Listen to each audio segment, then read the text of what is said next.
CJI BR Gavai ने एक ऐतिहासिक कदम उठा लिया है। ऐसा फैसला सुनाया है जो पिछले 70 सालों के इतिहास में किसी ने हिम्मत नहीं की थी और इसीलिए सीजेआई बीआर गवई एक बार फिर से चर्चा में आ गए हैं।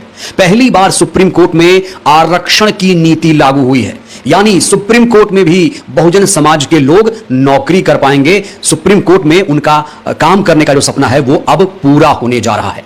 दोस्तों, देश के तमाम सरकारी संस्थानों में पहले से ही आरक्षण की नीति लागू थी, तो सीजेआई बीआर गवई साहब ने कहा कि सुप्रीम कोर्ट को ही अपवाद क्यों रखा जाए।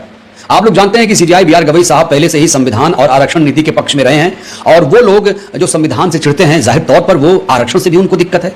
तो 75 साल के इतिहास में स्टाफ के लिए, सुप्रीम कोर्ट के स्टाफ के लिए आरक्षण की नीति लागू हो गई है और इसे एक ऐतिहासिक फैसला माना जाता है। तो सुप्रीम कोर्ट में अभी तक सीधी भर्ती में आरक्षण नहीं था और यह ऐसा पहली बार हो रहा है। सीजेआई बीआर गवई ने इस फैसले को लागू करवाने में महत्वपूर्ण भूमिका निभाई है। सुप्रीम कोर्ट के इस फैसले से SC ST समुदाय के लोगों को फायदा मिलेगा और उन्हें भी सुप्रीम कोर्ट में नौकरी पाने का मौका मिलेगा। इससे सुप्रीम कोर्ट में काम करने वाले लोगों में विविधता भी आएगी, वैरायटी भी आएगी। यह फैसला सामाजिक न्याय की दिशा में एक महत्वपूर्ण कदम माना जा रहा है। सबसे पहले दोस्तों इस हेडलाइन को देखिए, यहां लिखा है सुप्रीम कोर्ट में पहली बार लागू हुआ SC ST आरक्षण नीति, कर्मचारियों को प्रमोशन और सीधी भर्ती में मिलेगा फायदा। तो यह एक क्रांतिकारी कदम माना जा रहा है और इसका